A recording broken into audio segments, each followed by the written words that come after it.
everyone, and welcome back to the channel where today we are going to take a look at Hot Toys Star Wars Shin Hati from the Ahsoka series.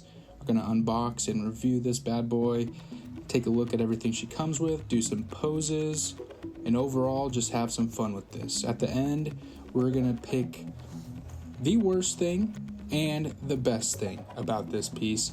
Personal preference all the way. I figured I'd mix in a little bit of a challenge for us and maybe continue this on upcoming videos. Just one bad thing, one good thing overall that I pick from one piece. We'll see how this goes. Taking a look real quick, sneak peeks before we get the box out here and do the unboxing. Let me tell you right now, this is going to be a good one. Quite a good one for sure. I'm very excited finally to get this one in hand. We got the box out now, and by now we should be used to Star Wars boxes and the banners they come with. Typical V-taper black and gray style box with the blue banner and the World Between Worlds logo as well on the banner with some pictures of Shin on the front and the side here, and they look very good. I like these photos. Quite well done. On the back side, we got legal information, Hot Toys partnerships, all the good stuff, warning information, all that jazz. Let's flip it around, get this unboxed though, and see what she comes with. And right away here we are met with the artwork style slipcover on the front. This looks amazing.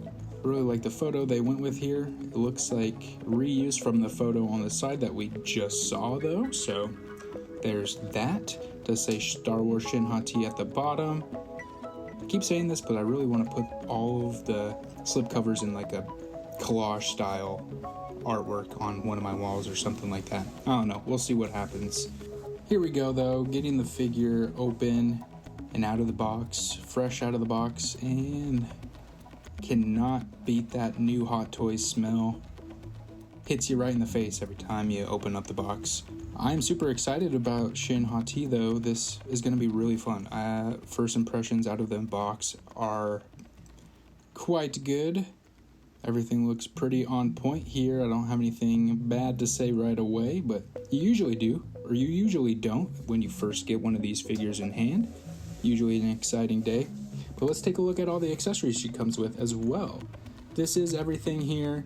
We're gonna take a look at the cloak a little bit later on the actual figure, and we'll discuss some of the things it does.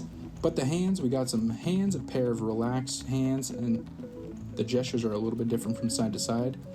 On her left side, she's got a pointing finger and a karate chopping finger.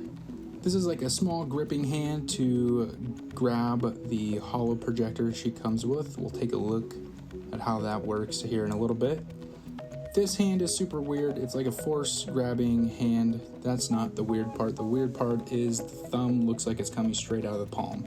We'll take a closer look at that here in a second. But you also get one gripping hand for holding the lightsaber on her right hand. Let's take a look a little bit closer at these now. This is the left hand relaxed style gesture with her fingers closing in a little bit. It's almost like she's gesturing like away or using the force to mind trick somebody possibly. The texture on the gloves is really well done. The paint applications for the armor, super amazing. We got this pointing finger here as well. This is a very interesting one. The index finger is very pointed out. I like that. This cool karate chopping hand for also her left side. A lot of left side gestures so she can hold her lightsaber with the one hand they gave us. But overall, texture, wrinkling looks great. I'm not blown away by these like I have been with some of the other ones we've gotten recently, but this is the hand that holds that holo projector there. And I mean, the paint on the armor is quite great, guys. Here is that force choking, force grabbing hand. This sculpt is so weird. As soon as I got it out of the box, I noticed it. Does it look like that thumb is coming right out of the palm to you guys? Because It definitely looks like it's coming straight out of the palm to me. And it's just throwing me off. It looks like her thumb's in the middle of her hand. Weird. But this is the lightsaber grabbing hand. All the armor plates are weathered up top as well. And this is the other relaxed hand for her right side. Again, texture and detail. The texture and the detail is truly amazing here. I really like it. Here's that hollow projector gripping hand. I like this. I like that we get a designated hand to actually go along with this piece here. And I don't think I'm ever going to take it out of there. It's probably going to live in that hand for a long time so I don't lose this tiny hollow projector. Here we got our lightsaber as well. They did a great job designing these lightsabers for Ahsoka. Shin's and Balin's are super dope. We got the ribbing on the hand section there that looks like it has a window to the inside to maybe see the crystal. The palm section, or the pommel section, has the D ring on there as well.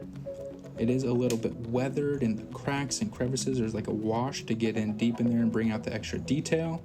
I really like that saber, and we also get a light up one to go along with it as well. This is her probe droid here. This thing is quite cool, different from any other probe droid we've seen before.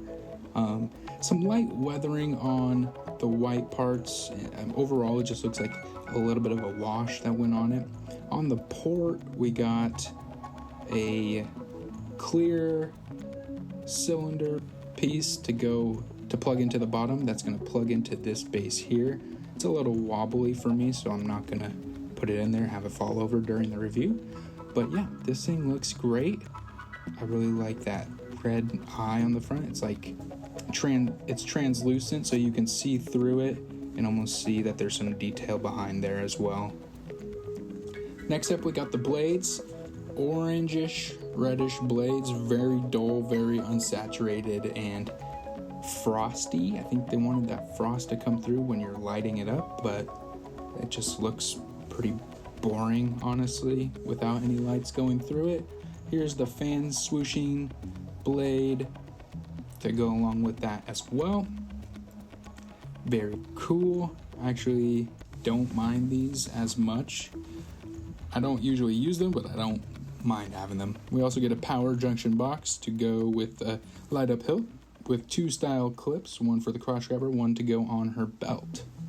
Up next is the base. For the base, we got that classic Star Wars style Death Star flooring base. Super scratched up and weathered on this one. Very nice. This is quite similar to some of the other ones we've gotten recently. I think with Marok we almost got the exact same. I'll have to take a look at that actually. I'm kind of wondering now if they are the same weathering and everything. And finally on to the figure herself, getting her out here on the turntable so we can see all of her gloriousness with her costume, her armor, the boots, the head sculpt. Oh, everything here is speaking to me. The design for this character is awesome. I really like the backside of her costume as well as Balin's, like the cool clasps on the back to make it look like they're buttoned up on the back like that. I don't know, man. It speaks to me. I really like that design. The sheen on the armor plates is better than I expected. It's better than the non-chrome version of Mando, that's for sure. Let's take a closer look with the figure here and get it off the turntable and dive into the outfit itself here. The different designs throughout the whole thing makes it cohesive, which is so weird to say, but the tattered skirt area with the ribbing on the tunic itself up top. There is weathering on the armor. There's weathering some on the actual outfit itself, some that I didn't even notice until looking at this video. On the backside, her skirt area is kind of bunching up just because of the way it was packaged. There's a little crease up there, but yeah, we'll go back eventually, so I'm not too worried about that at all. Taking a closer look at her head sculpt now, and this hair is painted very interestingly. It's very metallic, actually. It's like a white metallic. The top part of her hair transitions from dark to lighter. Taking the head sculpt off the body, though, so we can get a little bit closer look at the actual face details here. And the freckles. Look at those freckles. The skin complexion is great. The eyeliner, the subtle makeup, the lipstick looks amazing. Underneath here, the hair sculpt has like two different parts to it. There's this outer layer and then an inside layer, so it looks like there's some depth going to it. We're not just looking at a flat piece here. I mean, all the strands are sculpted differently from side to side to make it look like certain strands are falling over other parts of the hair. It's truly amazing. And on the inside, you can get in to move around the eyes also. It's just on one of these white plastic clips, though. You just pop it right on. I used to hate these. Now I don't mind them so much. But we can take a look up under the head sculpt, and there's a lot of room here. It's like there's no neck at all. And I have a feeling they did that for articulation purposes and for the hair itself with the way that it's cut like that. I think you needed all that space up there. We're going to take a look at the boots now. Got some armor plating on the fronts of them through these boot covers that ride up her legs. With straps on the side. It is sculpted plastic. It looks amazing. All the wrinkles near the ankle area is super great. You can move it up and down for articulation purposes, so it doesn't get in the way as much. These things are super dirty and grimy. Lots of weathering here, lots of washes through the whole piece to make all the extra little details pop. The texture on the actual piece here is super nice and fine. I quite like how these look as well. We're looking at the armor a little bit. You can see the dirt and the grime, especially on the lower parts there. They're trying to tell a story with the weathering. That's what you're always trying to do with weathering, so very well done. The bottom parts of the shoes are sculpted. Her right side looks like it's weathered and the left side doesn't for some reason, but not that big of a deal for me. Now coming up to her skirt area as well. She's got this like singed part on her front tabards. I think that's what it's supposed to emulate there. And on the back, everything's super wrinkly just because of the way it was packaged in this crease up here near her belt. Like I said, I'm not really worried about it. It's just fabric. That will come out in due time. Everything is just one very lightweight fabric, and it's all tattered and frayed. Just be careful when moving this around that you don't pull anything on the bottoms in there to make it fray more. My Balin is definitely doing that. Just be careful with that over time, for sure. Moving up to her belt area, it is a pleather belt. It looks amazing. On the belt, we got her lightsaber clip that I think is a metal clip. I might be wrong on that. And then we got her like tassets. I think you can call them tassets for the armor plates on her side. I could be wrong on that. Please correct me if I am. But they look amazing. They're weathered really nicely. And her belt is just Velcroed on the back here. But you can see all that weathering in the creases and crevices of the armor plates. They've been used. They've been used for sure for a long time. I like that little detail for her belt buckle up front as well. It's painted to look like metal, even though I think it is a plastic. And everything looks super great here. We're gonna move up to her tunic. And I really love this pattern. It's like this herringbone pattern for the design on the front and back here. Very cool. Very cool. It's lightweight. And I can't really tell if it's just a lot of stitching or screen print on it.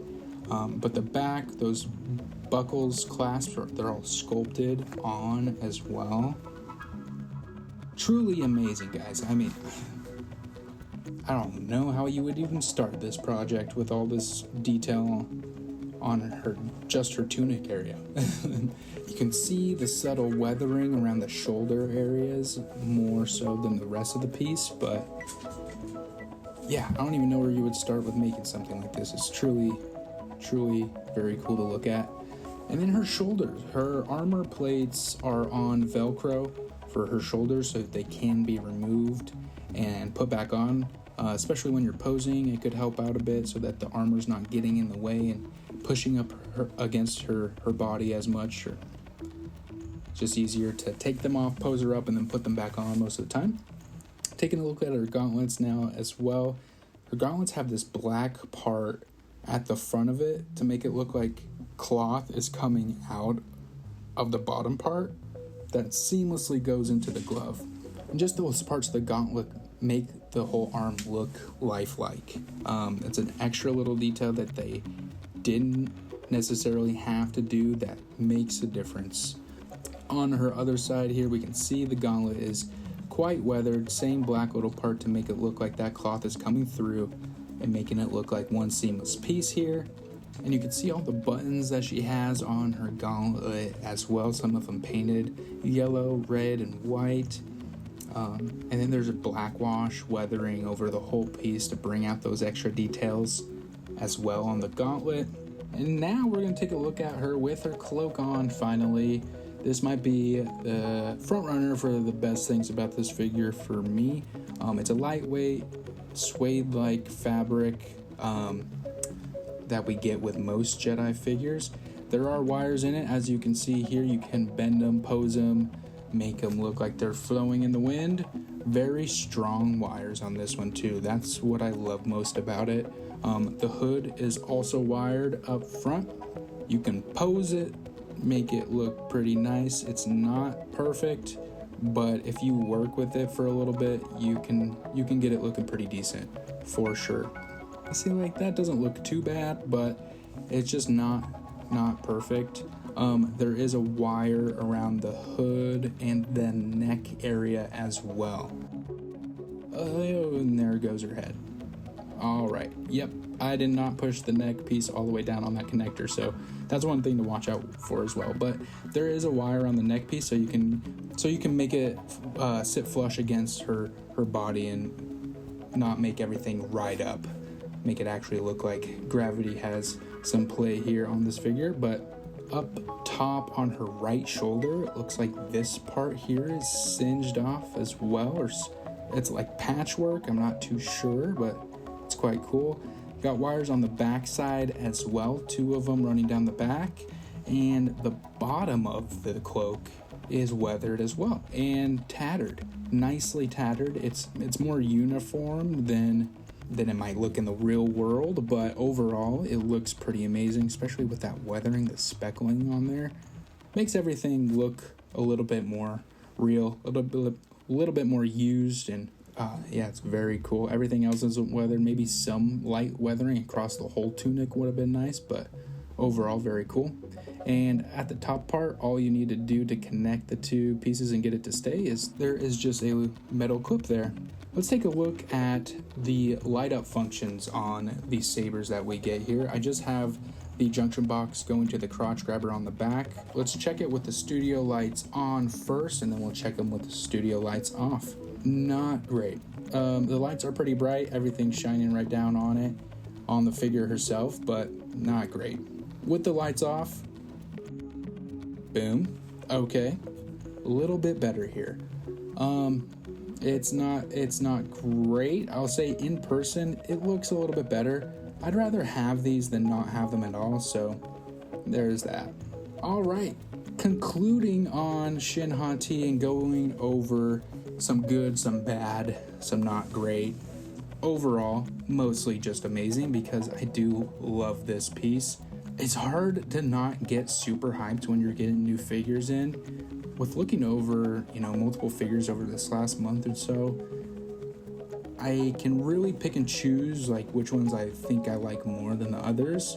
character-wise, it's hard for me because I like some characters more than the others, but the figures themselves are going to be a little bit different from piece to piece, and Shin Hati might be one of my favorite figures to come out this year. Let's get into the best thing and the worst thing about this figure real quick while we finish off some poses. The best thing for me is the cloak. With the wires on them, the heavy duty wires, mind you, they usually will get some wires that are very incapable of holding nice poses for fabric, and these heavy duty wires are quite great at doing so. No complaints. In fact, that, like I said, it's my favorite part of this figure. More of an accessory type thing to get her that you can switch her up with to get her look different inside your collection, but it works so well with the figure. You can pose it very, very well. Oh man, this is kind of hard actually, because I don't know what the worst thing about this figure is for me. You know what? Actually, I do. It's we'll just say the hands in general. We get lack of hands, and one of them is almost unusable because it looks like the one with the force gesturing, force gripping hand. That one looks like the thumb is coming out of her palm, and I can't unsee it. It's the first thing I noticed when I got it out of the box, when pulling the hands out of the box, I should say. But yeah, that would be the worst for me for sure. We don't even get two gripping hands for the lightsaber on this piece, only the one for her right hand. So more hands, 100%. That's what I want. But overall, the armor plating on this character, it's so shiny. It reflects everything almost too much. But overall, it looks so amazing. The design overall for this character is fantastic. The weathering throughout the armor pieces and some on the tunic and the skirts and everything it just makes this whole piece very cohesive and very fun to look at.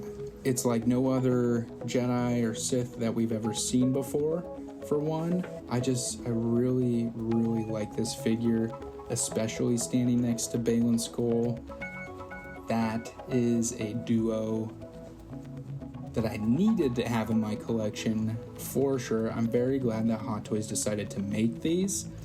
Takes a long time to get these figures in, and I will say she does not disappoint. If you're on the fence at all with getting this piece in, hopefully this video helps in making your decisions. But for me, like I said, might be one of my favorite overall figures of the year so far.